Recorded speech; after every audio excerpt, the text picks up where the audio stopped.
Hello, कैसे हैं आप लोग? आई होप सभी बहुत अच्छे होंगे। चलिए कंटिन्यू करते हैं रिलेशन फंक्शन को। रिलेशन फंक्शन में हम आप लोगों के साथ कार्टेशियन प्रोडक्ट डिस्कस कर चुके। उसका जो फर्स्ट एक्सरसाइज है वो भी मैंने डिस्कस किया है। अब हम लोग अपने टॉपिक पे फिर से मतलब कंटिन्यू होते हैं और मैं स्टार्ट करता हूँ रिलेशन। अब रिलेशन क्या होता है इसको समझना है बहुत गौर से। वैसे रिलेशन के बारे में तो आप लोग जानते हैं। रिलेशन का मतलब होता है कि एक किसी इंसान का दूसरे इंसान से रिलेशन, या अब वो तो मैं अपनी ह्यूमन लाइफ की बात कर रहा हूँ। अगर मैं जनरली मैथमेटिक्स में अगर रिलेशन की बात करता हूँ तो यहाँ पे क्या होता है कि कोई एक एलिमेंट, अब यहाँ पे इंसान होना जरूरी नहीं है, यहाँ पे आप एलिमेंट के साथ हम लोग खेलने वाले हैं। तो कोई एलिमेंट है, वो एक एलिमेंट किसी दूसरे एलिमेंट के साथ यदि जुड़ा हुआ है तो इसका मतलब मैं बोल सकता हूँ कि उस एलिमेंट का उस दूसरे एलिमेंट के साथ क्या होगा, रिलेशन होगा, तभी हम दोनों को जोड़ते हैं। ठीक है। अगर मैं वही डेफिनेशन अगर बात करता हूँ तो डेफिनेशन से पहले तो डेफिनेशन समझ लेते हैं। रिलेशन की डेफिनेशन क्या होती है कि जो रिलेशन होता है आपका, वो क्या होता है, relation subset of Cartesian product A cross B. मतलब ए और बी के कार्टेशियन प्रोडक्ट का क्या होता है, सबसेट होता है। ए से बी में मैंने कार्टेशियन प्रोडक्ट किया और कार्टेशियन प्रोडक्ट से मैंने अगर कुछ एक सबसेट बना लिया, कुछ पेयर को लेके अगर मैंने कोई सबसेट बना लिया तो जो सबसेट होगा वो ए से बी में रिलेशन को रिप्रेजेंट करेगा। जैसे मैं बोलूं कि ऐसे कोई सेट ए है और एक सेट बी है। अब मैंने ए में कुछ एलिमेंट लिए, जैसे मैंने लिया ए, ई, आई, ओ, यू। और यहाँ पे मैंने एलिमेंट लिया क्या, जे, ए, आई, एन। अब यहाँ पे इस सेट के एलिमेंट अगर इस सेट के एलिमेंट्स के साथ जुड़े होते हैं तो मैं बोल सकता हूँ कि इस सेट के एलिमेंट ने इस सेट के एलिमेंट के साथ क्या बनाया, रिलेशन बनाया।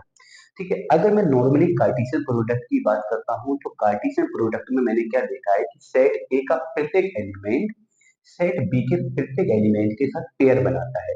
मैं कह सकता हूँ कि यहाँ पे जो ए होगा वो सभी के साथ पेयर बनाएगा, किसमें, कार्टेशियन प्रोडक्ट में।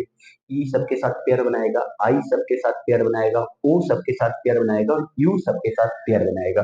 तो मैथमेटिकली मैं बोल सकता हूँ कि कोई एक सेट है ए और वो सेट किसी बी के साथ, बी के एलिमेंट के साथ अगर पेयर बनाता है तो मैं बोल सकता हूँ कि सेट ए ने सेट बी के साथ एक रिलेशन डेवलप किया है।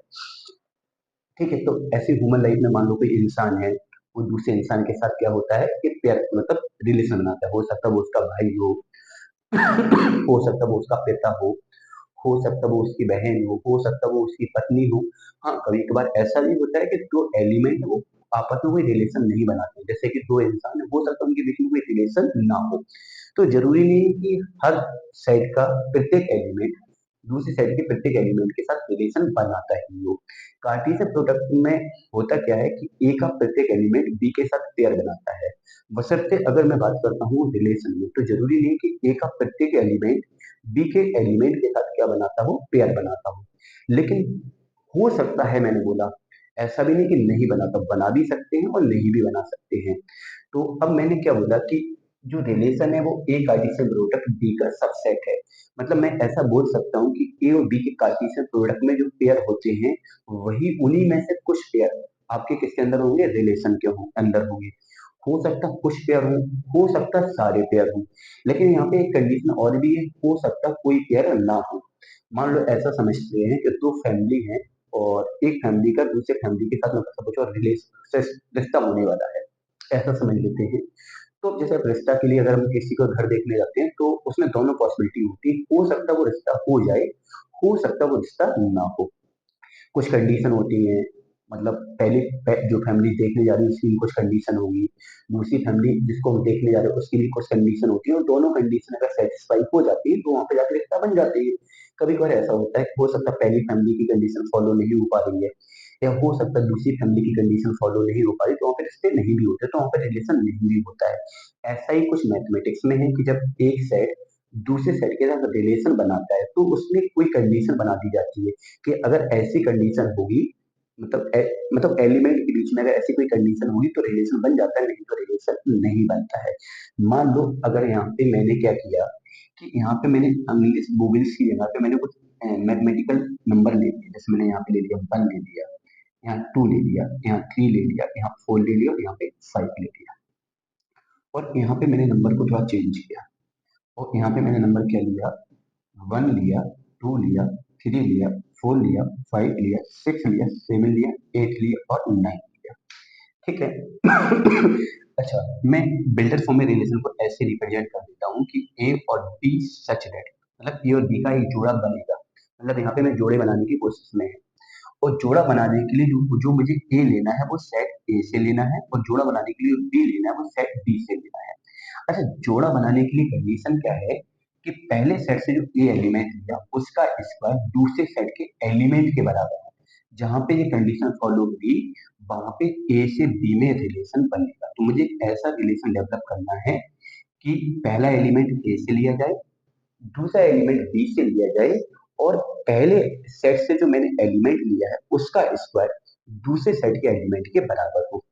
तो अब यहाँ पे क्या है, ए से बी में मुझे जोड़ा बनाना है, पेयर बनाना है, रिलेशन बनाना है, और उस रिलेशन में मैंने कंडीशन लगा दी। मान लो ये दो फैमिली है और दोनों फैमिली में कुछ मतलब मेंबर यहाँ है और कुछ मेंबर यहाँ है। मान लो ये आपका लड़कों का परिवार है और ये लड़कियों का परिवार है, और मैंने बोला इस फैमिली के लड़के इस फैमिली की लड़की के साथ जोड़ा बनाते हैं, लेकिन इस कंडीशन बना दी। अब मैथमेटिक्स से मैथमेटिकल कंडीशन होगी, और सोशल वाला होता तो सोशल कंडीशन होती। बोले अब जैसे दहेज का चलता है, बोले इतना दहेज मिलेगा तो जोड़ा बन जाएगा, या फिर बोले लड़का जॉब करता है तो जोड़ा बन जाएगा, या लड़की ऐसी है तो जोड़ा बन जाएगा। ऐसी कंडीशन सोशल लाइफ में हो जाती है। मैथमेटिकली क्या होता है कि मैथमेटिकली एक उनमें रिलेशन दे रखा है कि पहले सेट का जो एलिमेंट है अगर उसका मैं स्क्वायर करता हूँ तो वो दूसरे सेट के एलिमेंट के बराबर होना चाहिए। तो ऐसे करके पेयर बन जाते हैं, तो वहां पे क्या हो जाता है, ए से बी में रिलेशन हो जाता है। तो देखा जाए यहाँ पे कि मैं यहाँ पे जैसे मैंने बन का स्क्वायर किया, और बन का स्क्वायर जो होता है बन होता है, तो वो इसके बन के बराबर हो गया। इसका मतलब बन का बन से पेयर बना। अगर मैंने यहाँ पे दो को उठाया और दो का मैंने स्क्वायर किया वो चार है, तो वो चार के बराबर हो जाएगा, तो एक पेयर ये बन जाएगा। और तीन का स्क्वायर किया तो तीन का स्क्वायर किसके बराबर है, नौ के, तो ये वाला पेयर बन जाएगा। तो ये तीन पेयर आपके बने। अब मैं अगर चार की बात करता हूँ और मैंने चार का अगर स्क्वायर किया तो चार का स्क्वायर तो 16 होता है, लेकिन यहाँ पे 16 नहीं है, 16 नहीं है, तो मतलब चार का जोड़ा नहीं बन पाएगा, क्योंकि चार जो है वो इस दी गई कंडीशन को फॉलो नहीं कर पा रहा है। क्योंकि चार का स्क्वायर 16 होता है और 16 यहाँ पे है नहीं, तो मतलब चार का जोड़ा बनने का पॉसिबिलिटी नहीं है। अगर जैसे मैंने पांच को उठाया तो पांच का अगर मैंने स्क्वायर किया वो 25 हुआ, तो यहाँ पे 25 भी नहीं है, तो पांच के स्क्वायर को करने पर जो 25 था वो यहाँ पे नहीं है। तो मतलब इसके वर्ग करने पर इसके किसी नंबर से मैचिंग नहीं हो पा रही, तो यहाँ पे ये वाला जोड़ा भी नहीं बन पाएगा। तो मैं अगर इस रिलेशन का नाम R1 रखता हूँ, इस रिलेशन का नाम R1 रखता हूँ, तो R1 जो रिलेशन बनेगा वो किस किस का बनेगा, वन का वन से बनेगा, और टू का फोर से बनेगा, और थ्री का नाइन से बनेगा। यही जोड़े बने हैं जो इस कंडीशन को क्या करते हैं, फॉलो करते हैं। अब मैंने डेफिनेशन में बोला है कि जो रिलेशन होता है वो ए कार्टेशियन प्रोडक्ट बी का सबसेट होता है। तो बिल्कुल देखो कि अगर मैं इनका कार्टेशियन प्रोडक्ट करता तो क्लियर है कि वन का वन के साथ पेयर बनेगा। आई नो कि वन का सबके साथ पेयर बनने वाला है। अगर कार्टेशियन प्रोडक्ट की बात करें, हम लोग इतना जानते हैं कि कार्टेशियन प्रोडक्ट में तो वन का पेयर सबके साथ बनेगा, लेकिन वन का पेयर जब सबके साथ बनेगा तो क्लियर है कि वन का पेयर वन के साथ भी बनेगा, टू का पेयर फोर के साथ भी बनेगा, और थ्री का पेयर नाइन के साथ भी बनेगा। तो अगर मैं कार्टेशियन प्रोडक्ट करता तो इसके सारे एलिमेंट इसके साथ पेयर बनाते, तो उस कार्टेशियन प्रोडक्ट के अंदर ये वाला पेयर भी इंक्लूड होता। तो ये वाला पेयर इंक्लूड कार्टेशियन प्रोडक्ट में भी है और रिलेशन में भी है। 2,4 वाला पेयर कार्टेशियन प्रोडक्ट में भी है और रिलेशन में भी है। 3,9 वाला पेयर कार्टेशियन प्रोडक्ट में भी होगा और इस रिलेशन के अंदर भी है। तो इसका मतलब मैं कह सकता हूँ इस रिलेशन के अंदर जितने भी पेयर हैं वो सारे के सारे पेयर किसके अंदर हैं, ए कार्टेशियन प्रोडक्ट बी के अंदर है। तो मैं इसको अगर सेट थ्योरी के हिसाब से पॉइंट ऑफ व्यू से सोचूं, तो जो आपका रिलेशन होता है वो कार्टेशियन प्रोडक्ट का क्या होता है, सबसेट होता है। या मैं ऐसा बोलूं, यहाँ पे मैं एक रिलेशन दूसरा लेता हूँ और रिलेशन को मैंने इस प्रकार से डिफाइन किया, A comma B such that, A comma B का जोड़ा बनेगा, और ए जो है वो सेट ए में है, और जो बी है वो सेट बी में है। और मैंने बोल दिया कि बी डिजिबल है, कैसे डिजिबल बाई ए। जो बी है वो ए से विभाजित है, जो बी है वो ए से विभाजित है। थोड़ी कंडीशन मैंने और बोल दी कि जो ए है वो वन से बड़ा है, मतलब ए जो है वो वन से बड़ा लेना है, वन नहीं लेना है। मतलब इसका मतलब क्या हुआ कि पहला वाला एलिमेंट मुझे वन नहीं लेना है, और ऐसे जोड़े लेने हैं जिसमें बी मतलब दूसरे सेट का एलिमेंट पहले सेट मतलब ए मतलब पहले सेट का एलिमेंट है उससे कैसा हो, डिवाइड करता हो, डिवाइड मतलब विभाजित होता हो। तो अब मैं मुझे क्या करना है, वन को तो लेना ही नहीं, क्योंकि वन को क्वेश्चन की कंडीशन ने मना कर दिया है। मतलब बोल दिया कि वन को रोक के वन को कुछ नहीं करना, वन मतलब खाली रहेगा, वन कोई पेयर नहीं बनाएगा, क्योंकि उन्होंने बोल दिया है कि जो पहला एलिमेंट है वो वन से कैसा है, बड़ा है। तो इस रिलेशन में जो पेयर बनाने की कोशिश करेंगे उसमें वन तो इंक्लूड करना ही नहीं है। तो मैं दो से देखूंगा, तो दो देखो किस किस को विभाजित करता है, दो एक तो दो को विभाजित करेगा, तो दो कॉमा दो का पेयर बन जाएगा। दो चार को विभाजित करेगा तो एक दो कॉमा चार का पेयर बनेगा। दो छह को करेगा तो दो कॉमा छह का बनेगा, और दो आठ को करेगा तो दो कॉमा आठ का बनेगा। ऐसे में तीन की बात करता हूँ, तो तीन तीन को विभाजित करेगा, तीन छह को विभाजित करेगा, और तीन आपका नौ को विभाजित करेगा। ऐसे में चार की बात करता हूँ तो चार चार को विभाजित करेगा, और चार आपका आठ को विभाजित करेगा।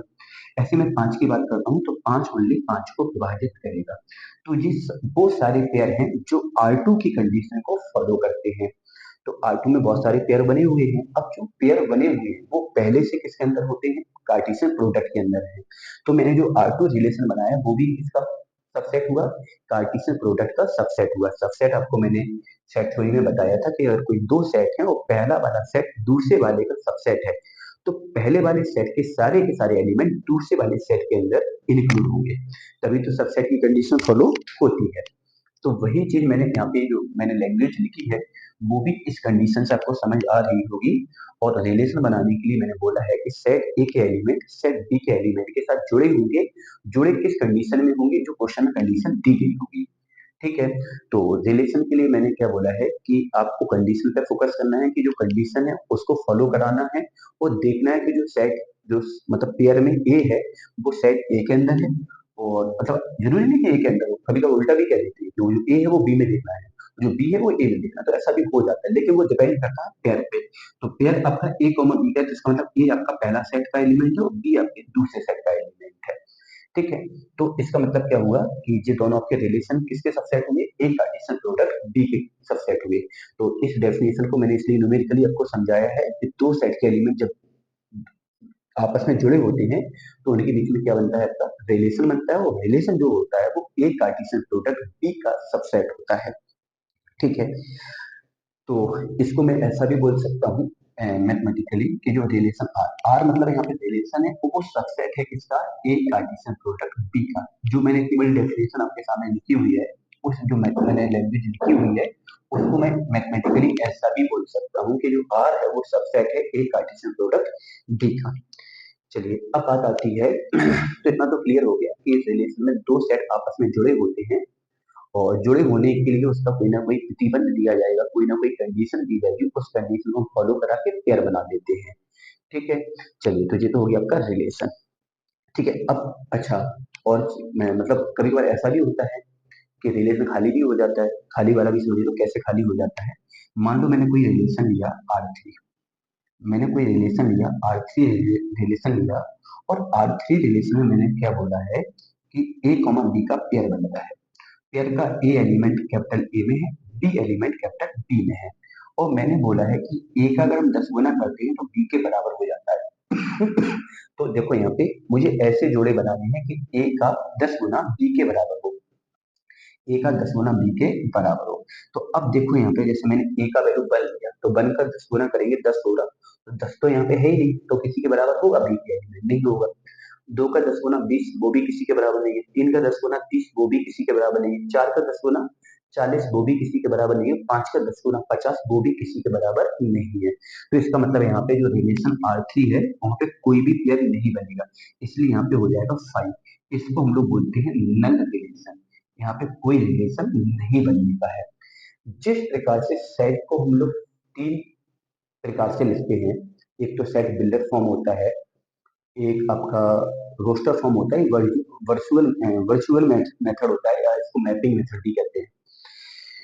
तो जिस प्रकार से सेट को हम लोग तीन प्रकार से रिप्रेजेंट करते हैं, वैसे ही रिलेशन को हम लोग तीन प्रकार से रिप्रेजेंट करते हैं। जब इस प्रकार से सच दैट करा के थ्योरिकली लिखा रहता है तो उसको मैं बोलता हूँ रिलेशन बिल्डर फॉर्म, मतलब बिल्डर फॉर्म में रिलेशन को रिप्रेजेंट किया। जब मैं उनके पेयर को लिखता हूँ तो उनको बोला जाता है रोस्टर फॉर्म या लिस्टिंग फॉर्म या टेबुलर मेथड या टेबल मेथड, कुछ भी कह सकता हूँ। ठीक है, इसी प्रकार जब मैं मैपिंग के अंदर रिलेशन को रिप्रेजेंट कर देता हूँ, जैसे यहाँ पे मैंने रिलेशन के अंदर जैसे मैंने एक सेट में ए बना दिया और एक सेट में मैंने बी बना दिया, और जितने भी पेयर बने उतने ही पेयर मैंने यहाँ पे मैच करा दिए, तो उसको बोल दिया जाता है मैपिंग मेथड। तो जिस प्रकार से सेट को हम लोग तीन मेथड में लिखते हैं, वैसे रिलेशन को भी हम तीनों मेथड में लिख सकते हैं। एक बिल्डर फॉर्म, ऐसा सच डेट लगा के, समझ रहे हो ना। और जब मैं पेयर बना के लिखता हूँ तो उसको रोस्टर फॉर्म कहा जाता है। वो इस प्रकार से अगर मैपिंग बनाता तब ऐसे मतलब फिगर बना के और मैं एरो मेथड से लिखता लिखता हूँ तो उसको मैपिंग मेथड कहा जाता है। तो इस प्रकार से हम लोग रिलेशन को भी रिप्रेजेंट करते हैं। ठीक है। अब आता है कि कोई सेट ए है और एक सेट बी है, इन दोनों सेट के अंदर कितने रिलेशन हो सकते हैं, कितने रिलेशन हो सकते हैं। तो देखेंगे हम यहाँ पे कि जो रिलेशन है वो एक कार्टेशियन प्रोडक्ट बी का सबसेट होता है। तो पहले तो मैं थोड़ा सा फॉर्मूला डिस्कस करने वाला हूँ कि अगर एन एलिमेंट्स का सेट है, एन एलिमेंट्स का एक सेट है, ठीक है, तो उसमें अगर मैंने नंबर ऑफ सबसेट की बात किसकी की, नंबर ऑफ सबसेट की, तो आपको पता है कि टू की पावर एन सबसेट बनते हैं, जो कि मैंने आपको सेट थ्योरी में बताया है, टू की पावर एन सबसेट बनते हैं। अब यहाँ पे अगर मैं बात करता हूँ रिलेशन की बात करता हूँ, तो जो रिलेशन है, relation R is a subset of A Cartesian product B. Relation जो है वो ए कार्टेशियन प्रोडक्ट बी का सबसेट है। तो मैं यहाँ पे अब मैं रिलेशन की संख्या निकालने के लिए, कितने रिलेशन हो सकते हैं उनको पता करने के लिए एक कार्टेशियन प्रोडक्ट बी के सबसेट की बात करूंगा, और सबसेट की संख्या निकालने के लिए मैं उनके एलिमेंट की बात करूंगा। तो मान लो कोई दो सेट है, जैसे एक सेट ए है जिसमें पी एलिमेंट है, एक सेट बी है जिसमें नंबर ऑफ एलिमेंट क्यू है, जिसमें नंबर ऑफ एलिमेंट कितने हैं, क्यू है। बस समझना, एक सेट ए है जिसमें नंबर ऑफ एलिमेंट पी है और एक सेट बी है जिसमें नंबर ऑफ एलिमेंट क्यू है। अगर मैं इनके कार्टेशियन प्रोडक्ट में, ए कार्टेशियन प्रोडक्ट बी में नंबर ऑफ एलिमेंट की बात करूंगा तो पी इंटू क्यू होगा, पी इंटू क्यू होगा। जब मैं कार्टेशियन प्रोडक्ट की बात करूंगा तो उनके कार्टेशियन प्रोडक्ट में जो नंबर ऑफ एलिमेंट है वो पी इंटू क्यू है। ठीक है। तो अगर मैं यहाँ पे नंबर ऑफ रिलेशन की बात करूंगा तो जो रिलेशन है वो ए कार्टेशियन प्रोडक्ट बी का सबसेट है। तो मैं ए कार्टेशियन प्रोडक्ट बी में सबसेट की संख्या पे फोकस करूंगा। जब ए कार्टेशियन प्रोडक्ट बी में सबसेट की संख्या पे आप फोकस करेंगे तो ए कार्टेशियन प्रोडक्ट बी में कितने एलिमेंट है, पी क्यू। तो मान लो पी क्यू एक कोई नंबर है, मान लो वो हो सकता है 6 हो सकता है 8 हो सकता है 10 हो सकता है 11 हो सकता है 7 कोई एक नंबर आएगा, क्योंकि जो एलिमेंट की संख्या होती है वो हमेशा इंटीजर में होगी, पूर्णांक में होगी। तो उनका प्रोडक्ट भी करोगे तो कोई ना कोई पूर्णांक आएगा, एक इंटीजर ही आएगा। ठीक है। तो मान लो कि जब मैंने कार्टेशियन प्रोडक्ट किया वहां पे मुझे एलिमेंट मिले पी इंटू क्यू, मतलब एक कोई इंटीजर मिला, तो जब इन दोनों का प्रोडक्ट करोगे तो एक इंटीजर मिल जाएगा। जब इंटीजर मिल जाएगा मतलब एक कार्टेशियन प्रोडक्ट में टोटल आपके पेयर पता चल जाएंगे। अब उन पेयर से मुझे सबसेट पता करना है। जब मैं उनसे सबसेट बनाऊंगा तो सबसेट की संख्या के लिए टू की पावर नंबर ऑफ एलिमेंट, अब एक कार्टेशियन प्रोडक्ट बी की बात हो रही है तो यहाँ पे नंबर ऑफ एलिमेंट की जगह मैं नंबर ऑफ पेयर की भी बात कर सकता हूँ। तो नंबर ऑफ पेयर कितना है, पी इंटू क्यू, तो इसका नंबर ऑफ रिलेशन का फॉर्मूला बन जाएगा टू की पावर पी इंटू क्यू। तो अब जैसे अब एक सेट ए है, जैसे मैं एक एग्जांपल बोलूं कि अगर कोई सेट ए है और जिसके अंदर जो एलिमेंट की संख्या है वो दो है, एक सेट बी है जिसमें एलिमेंट की संख्या तीन है। अगर मैं बात करूं number of A Cartesian product B, तो मैं बोलूं कि ए कार्टेशियन प्रोडक्ट बी में कितने पेयर बनेंगे, सॉरी कितने रिलेशन बनेंगे। तो पहले तो ए कार्टेशियन प्रोडक्ट बी में एलिमेंट निकालो, पेयर निकालो, तो टू इंटू थ्री मतलब सिक्स पेयर आपके निकल के आते हैं। तो यहाँ पे मैं बोल सकता हूँ कि जो नंबर ऑफ रिलेशन होगा वो टू की power A Cartesian product B में पेयर की संख्या कितनी, छह है, तो दो की घात छह कितना हो जाएगा आपका 64 आपके रिलेशन संभव है। मतलब अगर कोई सेट ए है जिसमें दो एलिमेंट है, एक सेट बी है जिसमें तीन एलिमेंट है, तो ए से बी में जो रिलेशन की संख्या है वो 64 होगी। मतलब 64 प्रकार के हम डिफरेंट डिफरेंट रिलेशन बना सकते हैं। ठीक है। जिस प्रकार से किसी सेट में हम सबसेट बनाते हैं तो जितने भी सबसेट बनते हैं वो सारे के सारे सबसेट आपके डिफरेंट डिफरेंट टाइप के होते हैं। सारे के सारे सबसेट कैसे होते हैं, डिफरेंट टाइप के होते हैं। अभी मैंने शुरुआत में एक एग्जांपल बोला था कि जैसे कोई दो सेट है या दो फैमिली है, उनके बीच में हो सकता है कोई संबंध ना हो, कोई पेयर ना हो। ऐसे ही सेट के अंदर भी मैंने एक एग्जांपल आपको देके बताया कि ऐसी कंडीशन कभी कभार आ जाती है जिस प्रकार से उसके अंदर कोई पेयर नहीं होता है। और सबसेट में भी एक सबसेट ऐसा होता है जो फाइव होता है, ठीक है, तो सबसेट की कंडीशन देखो यहाँ भी आपको दिखती नजर आ रही होगी कि यहाँ पे आपकी सबसेट की वो फाइव वाली कंडीशन फॉलो हो रही है। आपके मन में आ रहा होगा कि सर सबसेट पे फाइव ही होता है, तो रिलेशन भी फाइव बन सकता है। समझ रहे हो ना? अच्छा, अब कोई भी सेट खुद का क्या होता है? सबसेट होता है। तो मैं बोल सकता हूँ कि जो ए कार्टेशियन प्रोडक्ट बी है, वो भी ए से बी में रिलेशन होता है। अच्छा, अब रिलेशन तो कई होते हैं, वही सारे पेयर बन गया वो भी एक रिलेशन है। मान लो एक फैमिली में दो लड़के हैं और दूसरी फैमिली में दो लड़कियां हैं। हो सकता है उन दोनों लड़कों की शादी उन दोनों लड़कियों से हो जाए, तो वहां पे दोनों पेयर बन गए। हो सकता है एक की शादी हो सकता है केवल दूसरी की शादी हो सकता है एक की भी शादी ना हो। तो मतलब सारी की सारी पॉसिबिलिटी अगर देखोगे तो सारे के सारे जो पॉसिबल रिलेशन होंगे, वो सारे रिलेशन हम लोग पॉसिबल जो रिलेशन होते हैं, वही आपका एक सबसेट की तरह काम कर रहा है। किसकी तरह काम कर रहा है? आपका सबसेट की तरह काम कर रहा है। तो ये हो गया आपका नंबर ऑफ रिलेशन। ये किसका फॉर्मूला हुआ? नंबर ऑफ रिलेशन का। ये आपका कह सकता हूँ कि तो ये आपका नल रिलेशन का डेफिनेशन हो गया। कौन से रिलेशन का डेफिनेशन हुआ? आपका नल रिलेशन का डेफिनेशन हुआ। अच्छा, मैंने आपको बहुत पहले बताया था कि एक पेयर पेयर के बारे में बताया था, बहुत पहले नहीं, इससे पिछले लेक्चर में जब मैंने पेयर को स्टार्ट किया था, मैंने पेयर के अंदर बोला था कि जो पेयर होते हैं उनके एलिमेंट को हम लोग पलट नहीं सकते हैं। तो रिलेशन से भी बहुत चीज समझ में आ रही है। मान लो पिता पुत्र का एक रिलेशन है, उन दोनों के रिलेशन है तो जोड़ा बनेगा। अब पिता पुत्र का कोई अगर रिलेशन है, तो रिलेशन है तो उसके अंदर कोई जोड़ा होगा। अगर रिलेशन है तो उसके अंदर कोई जोड़ा होगा। अगर कोई जोड़ा है तो रिलेशन में किसी जोड़े को हम लोग पलट नहीं सकते हैं। मतलब रिलेशन में अगर कोई आपका पिता है और आप उसके बेटे, आप कोई आपका पिता है आप उसकी बेटी है, तो जो पिता है वो पिता ही रहेगा और जो बेटा है या बेटी है वो बेटा या बेटी ही रहेगा। मतलब आप किसी आप अपने पिता के पिता नहीं बन सकते, या आपके पिता आपके बेटा नहीं बन सकते। तो वही चीज यहाँ पे होती है कि हम लोग जो रिलेशन लिखते हैं उसके एलिमेंट को हम लोग पलट नहीं सकते हैं। और ये चीज तो हम आपको इससे पिछले लेक्चर में बता चुके थे कि जो पेयर होते हैं उसके एलिमेंट को हम लोग पलट नहीं सकते हैं। तो ये तो हो गया आपका रिलेशन हो गया। ठीक है। अच्छा, किसी रिलेशन में सबसे बड़ा रिलेशन कौन सा होता है? किसी दो सेट हैं उनमें सबसे बड़ा जो रिलेशन होगा वो ए कार्टेशियन प्रोडक्ट बी, वो खुद ही एक कार्टेशियन प्रोडक्ट जो बी है वो उसका सबसे बड़ा रिलेशन होता है। समझ रहे हो? मैं बोल सकता हूँ कि जो एक कार्टेशियन प्रोडक्ट बी है वो ए से बी में सबसे बड़ा रिलेशन होगा। सबसे बड़ा क्या होगा? रिलेशन होगा ए से बी में। देखो, सबसे बड़ा रिलेशन तभी बनेगा जब ए के सारे एलिमेंट बी के सारे एलिमेंट के साथ क्या बना लेते हैं? पेयर बना लेते हैं। सबसे बड़ा रिलेशन वही होगा। अब जैसे ये रिलेशन मैंने R1 आपको एग्जांपल दिया, उसमें तो तीन ही पेयर बन पाए, तो अब जैसे देखा जाए तो इसमें तो बहुत सारे रिलेशन बनने वाले थे, मतलब बहुत सारे पेयर बनने वाले थे, लेकिन इस कंडीशन को केवल तीन ही पेयर सेटिस्फाई कर पा रहे हैं। तो इस रिलेशन के अंदर तीन ही पेयर है।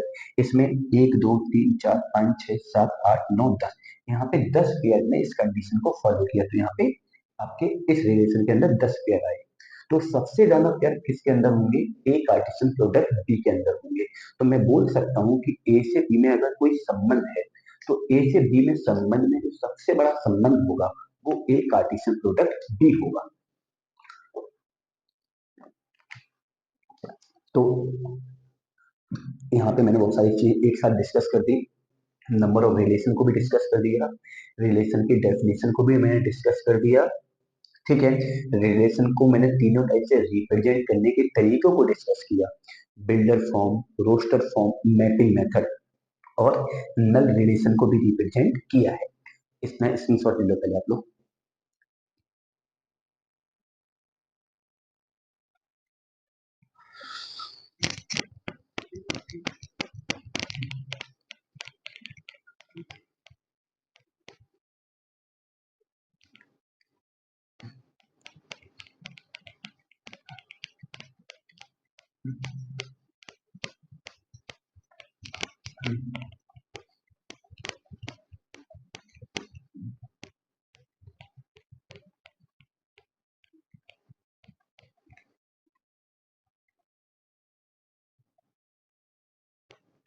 चलिए, अब रिलेशन के अंदर आता है आपका डोमेन, रेंज एंड कोडोमेन। ठीक है। डोमेन, रेंज और कोडोमेन। अच्छा, मान लो कोई सेट ए है और एक सेट बी है। इसमें कुछ एलिमेंट हैं R O H I T. इसमें कुछ एलिमेंट हैं ए ई आई ओ यू। ठीक है, मान लो आर जो है वो ओ से जुड़ा है और ई से जुड़ा है। टी है जो आई से जुड़ा है। एच है जो यू से जुड़ा है। ठीक है, इस प्रकार से कुछ पेयर आपके हैं। तो हमने बोल दिया कि ये ए से बी में एक रिलेशन है। ए से बी में एक रिलेशन है। ये आपका जो है वो ए से बी में एक रिलेशन है, जिसके अंदर 4 ही पेयर मैंने बनाए हैं। चलो एक आध और बना दो अगर बनाना है। चलो मान लो एच को भी मैंने आई से जोड़ दिया।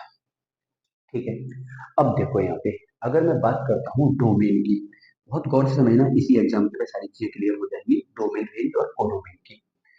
तो जब कोई एक सेट दूसरे सेट के साथ मैपिंग बनाता है, जो मैं अभी डोमेन, रेंज और कोडोमेन की बात करने वाला हूँ, वो रिलेशन के लिए बात करने वाला हूँ, किसी रिलेशन का डोमेन, रेंज और कोडोमेन। किसी भी रिलेशन में जितने भी पेयर बनते हैं, जितने भी पेयर किसी रिलेशन के अंदर जितने भी पेयर बनते हैं, तो पेयर का जो पहला एलिमेंट होता है, जैसे यहाँ पेयर बना आर का ई से, आर का ओ से, एच का ई से, एच का यू से और टी का आई से। तो मैंने क्या बोला कि किसी भी रिलेशन में जितने भी पेयर बनते हैं, उन पेयर का जो पहला एलिमेंट होता है, उन पेयर का जो पहला एलिमेंट होता है वो डोमेन के अंदर जाता है। तो जितने भी पेयर बनेंगे उसमें पहला एलिमेंट आर बनेगा, एच बनेगा और टी बनेगा। तो डोमेन के अंदर आ जाएगा आर, एच और टी। किसी भी रिलेशन के अंदर जितने भी पेयर होते हैं, उन पेयर का जो फर्स्ट एलिमेंट होता है, किसी भी रिलेशन के अंदर जितनी भी पेयर बनती हैं, उन पेयर का पहला एलिमेंट जो है, फर्स्ट एलिमेंट ऑफ पेयर आपका डोमेन में जाता है। बात करते हैं हम लोग रेंज की। पेयर का जो दूसरा एलिमेंट है, जहां पर पेयर बना हुआ है, वो जाता है रेंज के अंदर। तो पेयर कहाँ कहाँ बना, ई पे, आई पे, ओ पे, यू पे। तो ये चारों के चार एलिमेंट दूसरे नंबर पे लिखे जाएंगे, तो ये रेंज में चला जाएगा, ई आई ओ यू। फिर बात आती है कोडोमेन की। तो कोडोमेन में होता क्या है कि दूसरा वाला जो सेट होता है, दूसरा वाला सेट, उनके सारे के सारे एलिमेंट, उसके सारे के सारे एलिमेंट चले जाते हैं कोडोमेन में। वो चाहे पेयर बनाए और चाहे पेयर के अंदर इंक्लूड हो या ना हो। तो दूसरा वाला सेट है बी, वो पूरा जाता है कोडोमेन में। तो दूसरा वाला सेट पूरा लिखेंगे ए ई आई ओ यू। ये हो जाएगा आपका कोडोमेन। ये डोमेन हुआ, ये रेंज हुआ और ये आपका कोडोमेन हुआ। पेयर का फर्स्ट एलिमेंट डोमेन, पेयर का दूसरा एलिमेंट रेंज और दूसरा वाला सेट पूरा का पूरा, चाहे वो पेयर में इंक्लूड हो या पेयर के अंदर इंक्लूड ना हो, वो सारा का सारा जाता है कोडोमेन के अंदर। किसके अंदर जाता है, कोडोमेन के अंदर। ठीक है, चलिए अब देखो यहाँ पे इतना तो क्लियर होगा।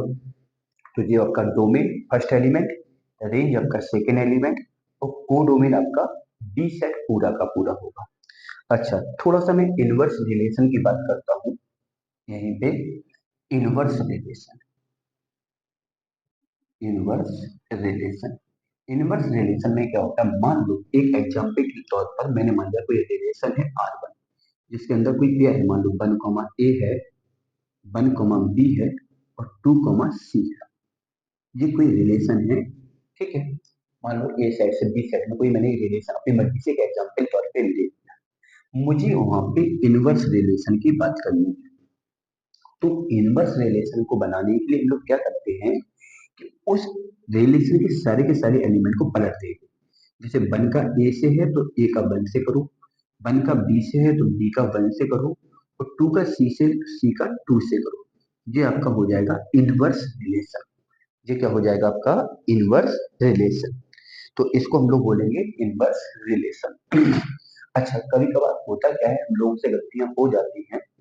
कभी कभार आपको हो सकता है कि कोई दो सेट दे दिए जाए, उनमें कोई रिलेशन आपको बिल्डर फॉर्म में दे दिया जाए और उसके इनवर्स का डोमेन पूछ लिया जाए, तो हम लोगों को थोड़ा सावधानी ये रखनी है कि जो सेट ए है और जो सेट बी है, तो उन दोनों के अंदर तो पहले वो रिलेशन डेवलप करेंगे। रिलेशन डेवलप करने के बाद हम लोग जल्दबाजी नहीं करेंगे, हम लोग सीधा डोमेन निकालते हैं, हम लोग रेंज निकालते हैं।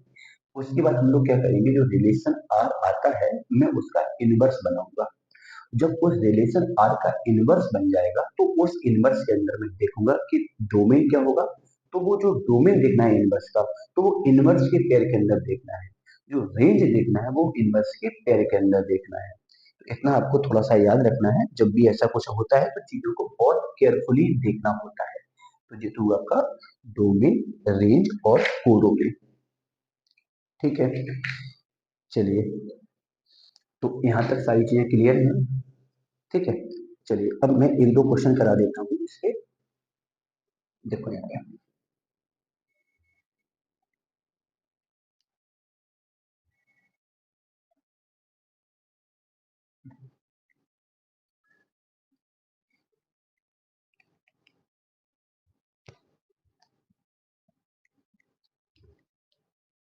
चलिए जैसे मान लो एक्सरसाइज 2.2 में, 2.2 में पहला क्वेश्चन है आपका। उन्होंने क्या बोला, कोई कोई समुच्चय ए है जिसमें 5 अवयव है। ए में कितने अवयव है? 5। और एक सेट बी है जिसमें कितने एलिमेंट है? 3 एलिमेंट है। 3 एलिमेंट है। उन्होंने पूछा है number of relation A to B, A से बी में संबंधों की संख्या। तो कुछ नहीं करना है, पहले तो हम लोग कार्टेशियन प्रोडक्ट में एलिमेंट निकालेंगे। ए कार्टेशियन प्रोडक्ट बी के लिए मैं क्या करूंगा, ए के एलिमेंट का गुणा बी के एलिमेंट के साथ करेंगे। ए में एलिमेंट 5 है, बी में 3 है, तो यहाँ पे 15 एलिमेंट होंगे ए कार्टेशियन प्रोडक्ट बी में।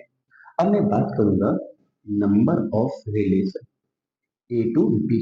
इसका फॉर्मूला बनेगा 2 की power A Cartesian product B में संख्या कितना है? 15। तो 2 की पावर 15 यहाँ पे आंसर हो जाएगा। ठीक है, अब 2 की पावर 15 को अगर आपको सॉल्व करना है तो करिए, वैसे 2 की पावर 15 भी छोड़ सकते हैं। जैसे दूसरा क्वेश्चन है इसका। दूसरे क्वेश्चन में उन्होंने बोला है ए बराबर, क्या बोला है, x comma by comma Z. X comma by comma Z, और बी बराबर है आपका 1,2। 1,2। अगर मैं ए के एलिमेंट की बात करता हूँ तो ए में 3 एलिमेंट है, और बी के एलिमेंट की बात करता हूँ तो बी में 2 एलिमेंट है। अब मुझे number of relation from A to B, A से बी में नंबर ऑफ रिलेशन की बात करनी है। तो मैं ए कार्टेशियन प्रोडक्ट बी में नंबर ऑफ पेयर देखूंगा। ए में 3 पेयर है, बी में 2 पेयर है, तो 6 पेयर आपके बनते हैं। तो अगर मैं यहाँ पे नंबर ऑफ रिलेशन की बात करता हूँ तो 2 की पावर 6 आपका आंसर होगा। और 2 की पावर 6 अगर आपको सॉल्व करना है तो बिल्कुल करिए। ठीक है, चलिए थर्ड का ए पार्ट। थर्ड का ए पार्ट, उन्होंने क्या बोला है कि प्राकृतिक संख्याओं के समुच्चय, मतलब एक कोई नेचुरल नंबर है और नेचुरल नंबर का नेचुरल नंबर के साथ कोई रिलेशन है, मतलब एन का एन के साथ कोई रिलेशन है। मतलब यहाँ पे ऐसा बोल सकते हैं कि पहला सेट है वो भी नेचुरल है और दूसरा जो सेट है वो भी नेचुरल है। यहाँ पे ऐसा कुछ बोला गया है। ठीक है, उसमें रिलेशन इन्होंने रोस्टर फॉर्म में आपको डिस्क्राइब करके दिया है। रिलेशन क्या दिया है कि वन का पेयर है वन के साथ, 2 का पेयर है 4 के साथ, 3 का पेयर है 9 के साथ, और 4 का पेयर है 16 के साथ, अप टू सो वन। मतलब ऐसे और भी पेयर हैं, मतलब ये चेन खत्म नहीं होने वाली है। ये जो चेन प्रोसेस है वो मतलब चलता ही जाएगा, नॉन स्टॉप चल रहा है। तो मैं इनको, इन्होंने रोस्टर फॉर्म में दिया है, इसको इस फॉर्म में दिया है रोस्टर फॉर्म। इसको रोस्टर फॉर्म में, इसको हिंदी में बोलता हूँ सूची विधि। रोस्टर फॉर्म में दिया है और इसको मुझे बिल्डर फॉर्म में रिप्रेजेंट करना है। तो बिल्डर फॉर्म में वही लैंग्वेज टाइप का लिखेंगे। मैं लिखूंगा कैसे, R1 equal to A comma B such that R1 में ए और बी का पेयर बनता है। अब ए और बी देखेंगे, ए होता पहले सेट में और बी होता दूसरे सेट में। तो पहला सेट भी नेचुरल है और दूसरा सेट भी नेचुरल है। तो ए भी नेचुरल लिया गया और बी भी नेचुरल लिया गया। और कंडीशन क्या बोली, अब इसमें आपको देख रहे मतलब समझ आ रहा होगा कि वन का स्क्वायर वन के बराबर है। जो इस पेयर में पहला एलिमेंट का अगर स्क्वायर करोगे तो 4 के बराबर हो जाएगा। इस वाले पेयर में अगर इसका स्क्वायर करोगे तो 9 के बराबर हो जाएगा। इस वाले पेयर में 4 का स्क्वायर करोगे तो 16 के बराबर हो जाएगा। तो पेयर के अंदर एक आपका प्रोसेस आपको दिख रहा है कि फर्स्ट एलिमेंट की फर्स्ट मतलब जो पेयर है उसके फर्स्ट एलिमेंट का अगर स्क्वायर करते हो तो सेकेंड के बराबर हो जाता है। तो फर्स्ट एलिमेंट बात हो रही ए की, तो मैं बोल सकता हूँ कि ए का स्क्वायर बी के बराबर है। तो ये बिल्डर फॉर्म बन गया, मतलब उसी रोस्टर फॉर्म को मैंने बिल्डर फॉर्म में मैनिपुलेट किया, मतलब उसको लैंग्वेज फॉर्म में मैंने लिख दिया, तो वो आपका बिल्डर फॉर्म बन गया। ठीक है। अच्छा सपोज करो अगर बिल्डर फॉर्म होता तो मैं इसको इसमें रोस्टर फॉर्म में मैनिपुलेट करता, और अगर रोस्टर फॉर्म है तो उसको मैंने बिल्डर फॉर्म में मैनिपुलेट किया। तो थर्ड वाला क्वेश्चन आपको क्या करना है कि जो भी आपके पेयर दिए हैं रोस्टर फॉर्म में, तो उन पे पहले ऑब्जर्व करोगे कि उन पेयर के बीच में क्या रिलेशन है। तो यहाँ पे मैंने देखा कि जितने भी पेयर थे उन पेयर्स का जो पहला एलिमेंट था अगर मैं उसका स्क्वायर करता हूँ तो वो दूसरे एलिमेंट के बराबर बन जाता है। तो 1 का स्क्वायर 1 के बराबर, 2 का स्क्वायर 4 के बराबर, 3 का स्क्वायर 9 के बराबर, 4 का स्क्वायर 16 के बराबर। तो पेयर का जो फर्स्ट एलिमेंट है वो सेकेंड एलिमेंट के बराबर है। तो ये आपका कौन सा फॉर्म बना है, रोस्टर फॉर्म बना है। तो सिमिलरली अब इसका बी पार्ट भी आप लोग सॉल्व कर सकते हैं। चलिए ठीक है। अच्छा अगर कभी ऐसा कोई केस मिल जाता है आपको, जैसे मान लो कोई सेट ए है जिसमें एलिमेंट है 1 2 3, जी समझोगे क्योंकि फोर्थ क्वेश्चन में होमवर्क में देने वाला हूँ, इसी पे डिपेंड करेगा पूरा। और बी आपका सेट है आपका 3 7 9। ठीक है, मैंने बोला कोई R1 रिलेशन है ए से बी में, क्या ये बात ट्रू है या फॉल्स है, मतलब ये रिलेशन पॉसिबल है या नहीं है। रिलेशन क्या है आपका R1 जो, वो कैसा रिलेशन है, 1 का 3 के साथ है, 5 का 7 के साथ है, 3 का 9 के साथ है, और 2 का 7 के साथ है। तो पूछा जा सकता है क्या ए से बी में जो R1 रिलेशन है वो पॉसिबल है या नहीं है। जो R1 रिलेशन है वो ए से बी में पॉसिबल है या नहीं है, ऐसा पूछा जा सकता है। तो जब भी कभी कभार ऐसा क्वेश्चन आ जाता है कि सेट आपको दे दिए जाए और एक कोई रिलेशन उनके बीच में बना के दे दिया जाए और आपसे ऐसा पूछ लिया जाए कि क्या वो ए से बी में रिलेशन है या नहीं है, तो उसको चेक करने का फंडा क्या होता है कि जो रिलेशन आपको दिया जाता है पहले तो उन सारे पेयर पे हम लोग को पेयर को ऑब्जर्व करेंगे। ऑब्जर्व करके मुझे देखना क्या है कि पेयर का जो फर्स्ट एलिमेंट है क्या वो ए के अंदर है कि नहीं है, और जो दूसरा एलिमेंट है वो बी के अंदर है कि नहीं है। तो मैं देखूंगा कि इस पेयर में 1 है, पहला एलिमेंट इसके अंदर है, इस पेयर में पहला एलिमेंट 5 है जो कि इसके अंदर नहीं है। तो इसको क्या बोलेंगे कि जो आपका 5 7 का पेयर है वो R1 के अंदर तो है, बट उस 5 7 में जो 5 है पहला पेयर है वो ए के अंदर नहीं है, नॉट बिलोंग्स टू ए, ए के अंदर नहीं है, ए के अंदर नहीं है। तो जब पहला एलिमेंट ए के अंदर नहीं है तो वो पेयर के अंदर कैसे आ गए, मतलब ऐसा समझ सकते हैं दो सेट हैं, इस सेट के एलिमेंट का इस सेट के एलिमेंट के साथ पेयर बनाना है। अब जब कोई एलिमेंट पहले सेट में है ही नहीं तो वो दूसरे सेट के एलिमेंट के साथ पेयर कैसे बना देगा। भाई अगर दो सेट के एलिमेंट में मुझे पेयर बनाना है तो पेयर तभी तो बनेगा जब पहला एलिमेंट जो है, जो पहला पेयर का एलिमेंट है वो पहले सेट के अंदर हो। अब यहाँ पे उन्होंने 5 7 का पेयर दे दिया, लेकिन जो 5 7 का पेयर दिया उस पेयर के अंदर जो 5 फर्स्ट एलिमेंट है वो ए के अंदर है ही नहीं। जब वो ए के अंदर है नहीं तो मैं बोल सकता हूँ R1 not related, not related A to B, R1 A से बी में संबंध नहीं है। तो इस थ्योरी को समझ के फोर्थ क्वेश्चन जो है वो आपको होमवर्क में करना है, फोर्थ क्वेश्चन आपको होमवर्क में करना है। चलिए तो यहाँ तक आप लोग ट्राई करिएगा, मिलते हैं नेक्स्ट लेक्चर में। Okay bye.